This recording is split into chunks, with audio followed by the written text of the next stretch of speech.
श्री स्वामी समर्थ. नमस्कार मंडळी. आजच्या व्हिडिओमध्ये आपण बघणार आहोत की शनी दोषाची लक्षणे कोणती असतात, शनी दोष कसा लागतो, तो कसा दूर करायचा आणि त्याचबरोबर तुमच्या कुंडलीमध्ये जर शनीचे दोष असतील तर अशा वेळी शनिवारच्या दिवशी तुम्ही जर अंगणात एक खास असं झाड लावलं तर शनिदेवांची कृपा कायम राहते, सदैव राहते आणि शनी दोष आणि 7.5 पासून सुद्धा आपली सुटका होते. तर व्हिडिओ अगदी शेवटपर्यंत बघत राहा. ज्योतिषशास्त्रानुसार एखाद्या व्यक्तीच्या कुंडलीमध्ये शनी दोषाचा योग आला असेल आणि कुंडलीमध्ये शनी चुकीच्या घरात विराजमान असेल तर त्या व्यक्तीला स्वतः शनी दोषाची लक्षणे दिसतात. शनी दोषाचा योग जर आला तर आपल्याला माहीत आहे की खूप वेगवेगळ्या गोष्टी आपल्या घरामध्ये किंवा आपल्या आयुष्यामध्ये होत असतात.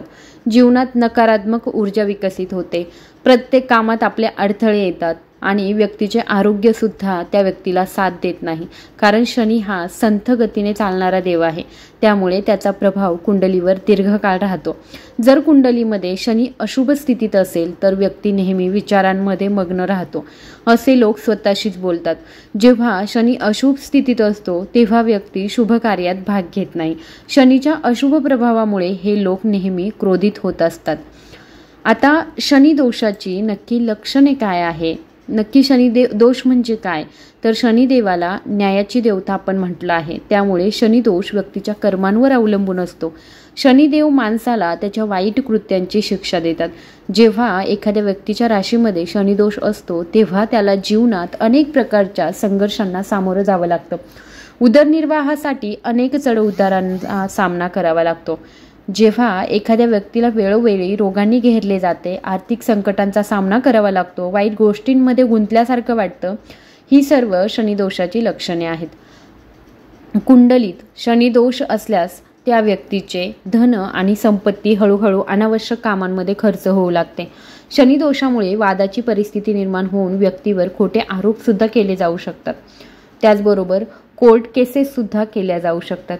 डोळे अकाली कमकुवत होऊ शकतात. कमी वयात जास्त केस करतात, जास्त डोकेदुखी होते, नास्तिक होतात. अशी लोक प्रत्येक गोष्टी देवाची चेष्टा करतात, मोठ्यांचा अपमान करतात, चोरी, जुगार किंवा सट्टा या गोष्टींच्या नादी लागतात. मनात नेहमीच संघर्ष चालू असतो, जास्त आळशी आणि हुशारसुद्धा असतात. पण तर शनिदोषाला घाबरायचं नाही, कारण शनिदोष जर असेल तर आपण आपलं जगणं सोडून देऊ शकत नाही.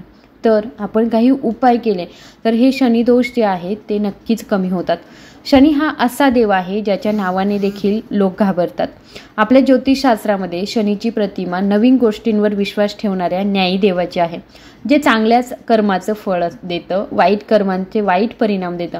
परंतु काही वेळा नकळत झालेल्या चुकांमुळे शनिदेव कोपतात, ज्यामुळे जीवनात विविध प्रकारच्या समस्यांना आपल्याला सामोरं जावं लागतं. अनेक वेळा तो तुमच्या कुंडलीत शनिदोषाच्या रूपात येतो आणि जीवन अडचणींनी भरलेलं असतं. त्यामुळे शनिदोषापासून लवकरात लवकर सुटका होणं हे गरजेचं असतं. कुंडलीतील शनिदोष नक्की कसा तपासायचा?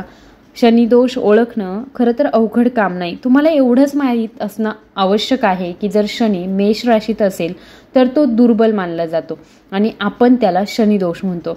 शनी जरी शत्रू राशीचा असला तरी तो दोषाच्या अवस्थेत तुमच्या कुंडलीमध्ये प्रवेश करतो, असे अनेक वेळा दिसून आले आहे. जर शनी सूर्यासोबत असेल आणि सूर्य मावळत नसेल तर तो देखील शनिदोषाचा एक प्रकार मानला जातो. तुमच्या कुंडलीमध्ये शनिदोष चंद्रासोबत असतानाही येऊ शकतो. जेव्हा असे होते तेव्हा त्या व्यक्तीला गंभीर अडचणींना सामोरं जावं लागू शकतं. शनिदोष दूर करण्यासाठी सर्वात महत्त्वाचा पहिला उपाय आहे, स्नान केल्यानंतर मंदिरात जाऊन मोहरीच्या तेलाचा दिवा पश्चिम दिशेला लावायचा आहे. दुसरी गोष्ट आहे, शनी चालीसाचा पाठ करा आणि त्यांचे आशीर्वाद मिळवण्यासाठी हात जोडून आपण प्रार्थना करायची आहे. तिसरा उपाय आहे, शनिवारी काळ्या वस्तूंचं दान करा, यामुळे शनिदेव आपल्याला प्रसन्न होतात. शनिवारी लक्षात ठेवा, लोखंडापासून बनवलेल्या वस्तूंचा त्याग करा, त्या खरेदीसुद्धा करू नका. आपल्या ज्ञान अज्ञात चुकांसाठी हात जोडून शनिदेवाकडे आपल्याला माफी मागायची आहे. कावळ्याला खायला द्यायचं आहे. शनिवारचे रत्न नीलम शनिवारी परिधान करा, परंतु हे लक्षात ठेवा की ते परिधान करण्यापूर्वी तुम्ही ज्योतिषाचा सल्ला घेतलेला असावा. पिंपळाच्या झाडाची पूजा करून त्याची प्रदक्षिणा करा, यामुळे शनिदेव शांत होतात. असे मानले जाते की शनिवारी लाल रंगाचे कपडे परिधान करून हनुमान चालिसाचे पठण केल्याने देखील हे शनिदोष दूर होत असतात. शनिदोष टाळण्यासाठी जर व्यक्तीने भक्तिभावाने मंत्रांचा जप केला तर कुंडलीतील शनिदोषाचा बराच प्रभाव जो आहे तो कमी होऊ शकतो. त्यासाठी शनिदोष मंत्राचा जप करा. पूजा करताना शनी मंत्राचा जप नेहमी करा.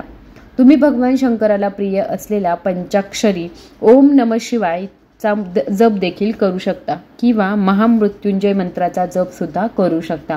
आता बघूया की शनिवारच्या दिवशी आपल्याला अंगणामध्ये असं कोणतं झाड लावायचं आहे, कोणती वनस्पती लावायची आहे की ज्यामुळे शनिदेवाची सदैव आपल्यावरती कृपा राहील.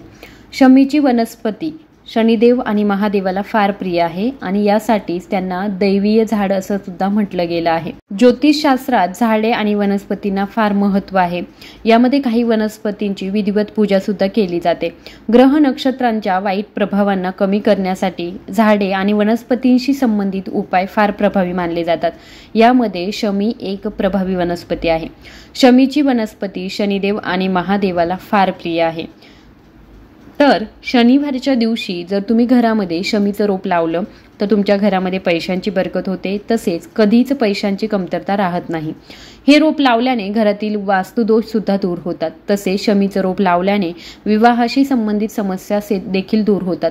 शमीची वनस्पती शनिदेवाची वनस्पती मानली जाते. शनिवारच्या दिवशी ही वनस्पती लावल्याने शनिदेवाची तुमच्यावर सदैव कृपा राहते. या वनस्पतीमुळे कुंडलीतील ग्रह नक्षत्रांची स्थिती मजबूत होते आणि शनीची 7.5 सुद्धा दूर होते असं म्हणतात. शनीबरोबरच भगवान शंकरालाही शमीची वनस्पती फार प्रिय आहे. भगवान शिवाला शमीचं फूल चढवल्याने शनिदेव लवकर प्रसन्न होतात. शनिवारच्या दिवशी शनीच्या वनस्पतीवर जल चढवल्याने शनिदेवाची विशेष कृपा होते. ज्या लोकांवर शनीची 7.5 आणि ढैया सुरू आहे त्या लोकांनी आपल्या घरी शमीचं रोप लावणं गरजेचं आहे. यामुळे शनीचे दुष्प्रभाव कमी होतात. शनिवारच्या दिवशी घरात शमीचं रोप लावल्याने घरात सुख समृद्धी टिकून राहते आणि तुमचे सर्व दुःख कष्ट सुद्धा दूर होतात. शमीचे रोप घरात लावल्याने त्या घराची उत्तरोत्तर प्रगती होत जाते. शमीचं रोप हे फार पवित्र मानलं जातं.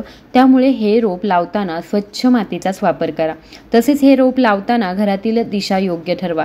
या रोपाला तुम्ही घरात लावू शकत नाही. तसेच या रोपाला तुम्ही टेरेसवर दक्षिण दिशेला तोंड करून ठेवा. जर या ठिकाणी ऊन मिळत नसेल तर पूर्व दिशेला लावा. तुम्ही घराच्या मुख्य दारापाशी देखील शमीचं रोप लावू शकता. तसेच रोप लावल्यानंतर संध्याकाळच्या वेळी या रोपाशेजारीच एक दिवा लावून त्याची पूजा करा. असे केल्याने तुमची आर्थिक परिस्थिती मजबूत होते. या झाडाला तुम्ही कुंडीत किंवा सरळ जमिनीवर सुद्धा लावू शकता. आय होप ही दिलेली माहिती तुम्हाला आवडली असेल तर जास्तीत जास्त लोकांपर्यंत शेअर करा. धन्यवाद.